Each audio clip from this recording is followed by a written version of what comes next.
जय राजपूताना, जय माँ भवानी। आज मैं आपको जैसलमेर, राजस्थान के जैसलमेर के वीर राजपूत भाटी की कहानी बता रहा हूँ, सच्ची कहानी बता रहा हूँ। जैसलमेर जिला मुख्यालय से लगभग 120 किलोमीटर दूर भारत पाक सीमा की भुट्टोवाला सीमा चौकी पर राजस्थान पुलिस के कुछ 4-5 सिपाहियों के साथ जैसलमेर जिले के हाबुर वर्तमान पूनम नगर गांव का एक नवयुवक पूनम सिंह भाटी अपने देश की सरहद हिफाजत में अपने कर्तव्य का पालन कर रहा था।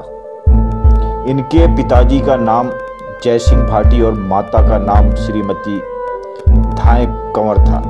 9 सितंबर के दिन अपने गांव हाबुर में कुलदेवी मां स्वागिया का मेला था। अपनी कुलदेवी के मेले में जाकर आशीर्वाद प्राप्त करने की चाहे में 8 सितंबर के दिन अस्त होने से पूर्व ही पूनम सिंह अवकाश लेकर अपने गांव की तरफ निकल पड़ा। 1965 में उस दौर में आगमन के लिए मात्र ऊंट पर ही निर्भर रहना पड़ता था। भुट्टोवाला चौकी से भाटी का गांव लगभग 70 किलोमीटर दूरी पर था। अभी भुट्टोवाला से 10 किलोमीटर तक का सफर ही तय किया था कि सामने पूनम सिंह के मुंह बोले एक भाई का गोल रहने का अस्थायी निवास था। अपने मुंह बोले भाई के अनुरोध पर भाटी ने रात वहीं रुकने का निश्चय किया। सोचा रात को यहाँ आराम करने के बाद सुबह गांव की ओर जल्दी निकलेंगे, लेकिन माँ स्वामिया और कुदरत को कुछ और ही मंजूर था। रात को अपने मुंह बोले भाई और उसके बेटे की कानाफूसी सुनकर पूनम सिंह ने उनसे बात पूछी कि आखिर माजरा क्या है।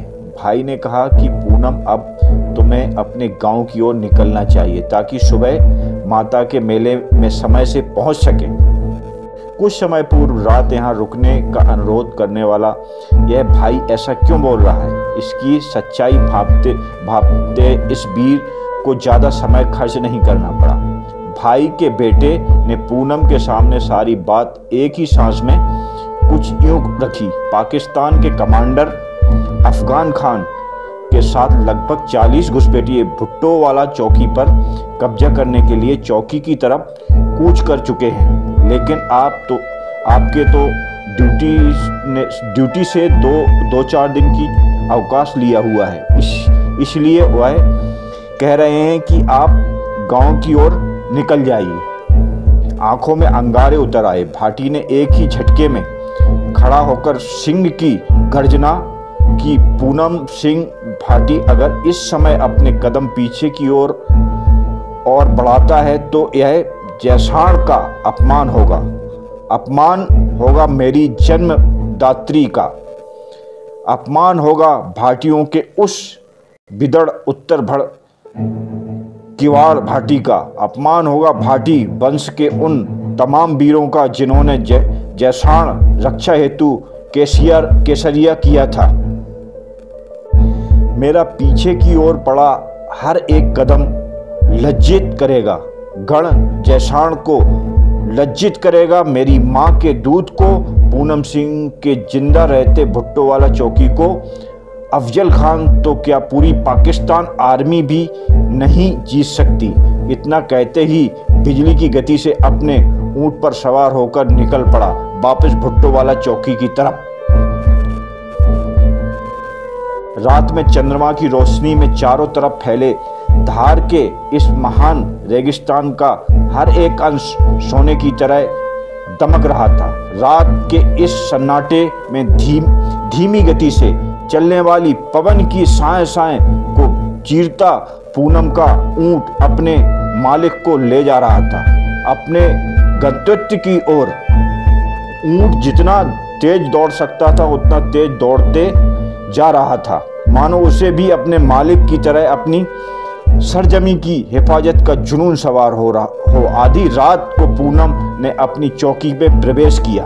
वहां बैठे हवलदार गुमान सिंह रावलोत के साथ अन्य सिपाही पूनम के चेहरे को पढ़ने की कोशिश कर रहे थे कि आखिर हुआ क्या है, इतनी जल्दी यह वापस क्यों आ गया। उनके इस एक सवाल का जवाब पूनम के पास में रखी बंदूक उठाकर दिया। इस समय पूनम का बंदूक संभालना उन वीरों को यह साथी भी मोर्चा संभालते हुए थे। पहली गोली चलने के बाद उस चांदनी रात में दुश्मनी के लिए साकर अफजल खान सहित लगभग 15 घुसपैठियों को ढेर कर दिया था, जिसमें अफजल खान सहित कुल 7 की मौत पूनम के अचूक निशाने का परिणाम थी। इस दौरान अपने कमांडर के मारे जाने से विरोधियों के पैर उखड़ने लगे थे।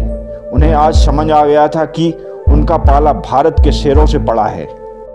हालांकि बंदूकें अभी भी गरज रही थी, लेकिन अब हर एक गोली छूटने में काफ़ी देर बाद दूसरी गोली छूट रही थी। 4-5 घंटे के इस मैराथन युद्ध में हमारी पुलिस की गोलियां लगभग समाप्त हो चुकी थी। एक बार फिर पूनम के साथियों के माथे पर चिंता की लकीरें आ गईं, क्योंकि वे जानते थे कि सुबह होने में महज घंटे भर का फासला है। अगर कारतूसों का बंदोबस्त नहीं हो पाया तो चौकी पर कब्जा रोकना असंभव होगा। अपने साथियों की परेशानी देखकर पूनम ने अपने बंकर के बाहर झांका। पास में गिरी एक पाकिस्तानी लाश के कमर पर बंधा कारतूसों का एक बेल्ट देखकर पूनम की आंखों में चमक सी आ गई। लेकिन वहां तक पहुंचना मुश्किल था, क्योंकि उसके ठीक पीछे बाकी के पाकिस्तानी रेत की आड़ में बैठे थे। लेकिन भाटी निश्चय कर चुका था कि उसने रेंगकर किसी तरह उस बेल्ट को पाने में सफलता प्राप्त कर ली है। अब एक बार फिर बाजी भारतीय शेरों के हाथ में थी। पाकिस्तानियों के पीछे हटते कदमों को देखकर पूरे जोश के साथ फायरिंग हो रही थी कि तभी दुर्भाग्य से दुश्मन की बंदूक से निकली एक गोली पूनम के ललाट में धंस गई। पूनम के साथियों के सामने यह एक भयंकर दृश्य था, लेकिन पूनम के चेहरे पर चिर परिचित मुस्कान मानो अपनी आम रफ्तार से कुछ तेज दौड़ रहा था। साथियों की आंखों में आंसुओं की बाढ़ सी आने लगी थी।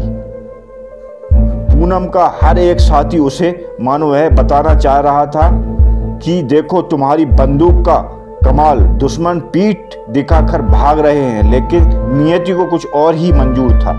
सुबह की लालिमा से रेत फिर जगमगा रही थी, लेकिन उसी समय जैसलमेर की धरा का एक सपूत चिर निद्रा में आक्रोश में समा चुका था।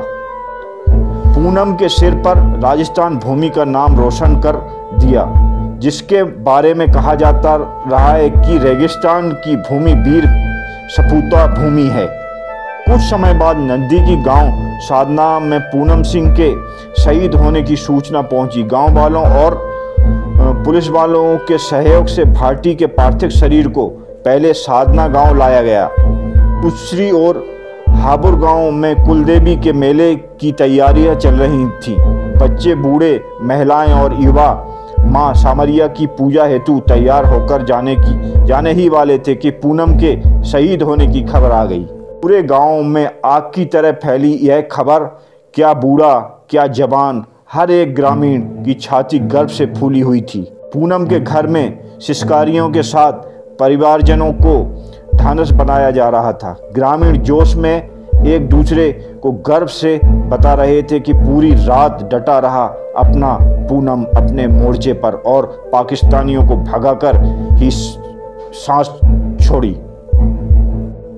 उसी दिन शहीद का पार्थिव शरीर जैसलमेर शहर लाया गया, जहां आम जनता अपने इस हीरो को अंतिम बार नजर भरकर देख रही थी। हर कहीं से एक ही आवाज का आ रही थी कि आज फिर जैसाण के एक बहादुर सिपाही ने अपने दंपत्य साहस से अपना कुल, अपने परिवार, अपने वंश की बलिदानी परंपरा को अछूत रखते हुए अपनी भारत माँ के चरणों में अपना सर्वस्व निछावर कर दिया है। धन्य है हाबुर की वो परम धरा जहाँ जैसे सपूत ने जन्म लिया। धन्य है वो माँ जिसने पूनम जैसे वीर को जन्म दिया। धन्य है वो पिता जिसने अपने बेटे को मातृभूमि के लिए मिटने के संस्कार डाले।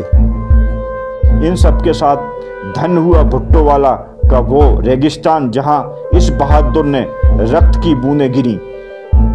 मरणोपरांत शहीद को राष्ट्रपति पदक से सम्मानित किया गया तथा शहीद पूनम सिंह के नाम से उनके गांव का नाम बदलकर श्री पूनम नगर किया गया। जैसलमेर शहर में शहीद पूनम सिंह स्टेडियम निर्माण भी करवाया गया।